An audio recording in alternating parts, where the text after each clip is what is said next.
करवीर तालुक्यातील शियेमधील हनुमान नगर इथल्या जिल्हा परिषदेच्या शाळेत बहुतांश कामगारांची मुलं शिक्षण घेत आहेत। शिये ग्रामपंचायतीनं या शाळेसाठी वारंवार मदत केली आहे। या शाळेतील मुला-मुलींसाठी स्वच्छतागृह बांधून देण्याबाबत रोटरी सेंट्रल क्लबचे अध्यक्ष संजय भगत यांच्याकडे प्रस्ताव आला होता।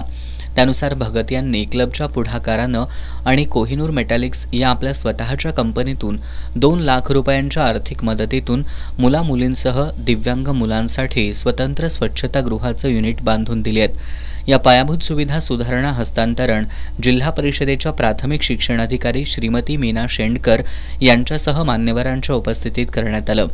यावेळी खासगी प्राथमिक शिक्षक सेवक समितीचे राज्याध्यक्ष भरत रसाळे, रोटरी सेंट्रलचे प्रेसिडेंट संजय भगत यांची उपस्थिती होती। या प्रसंगी बोलताना शेंडकर यांनी जिल्हा परिषदेच्या प्राथमिक शाळांमधील भौतिक सुविधांसाठी रोटरी सारख्या सामाजिक संस्थेनं केलेलं सहकार्य आदर्शवत असल्याचं सांगितलं। भरत रसाळे यांनी रोटरी सोबतच्या ऋणानुबंधांना उजाळा देत रोटरी सेंट्रलच्या कामाचे कौतुक केलं। अध्यक्ष संजय भगत यांनी रोटरीनं आजपर्यंत विद्यार्थ्यांसाठी केलेल्या उपक्रमांची माहिती दिली।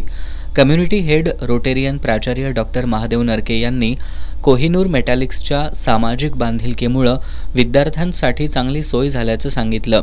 या कामासाठी दिलेल्या योगदानासाठी प्रोजेक्ट चेअरमन राहुल माने यांचा मान्यवरांच्या हस्ते सत्कार करण्यात आला।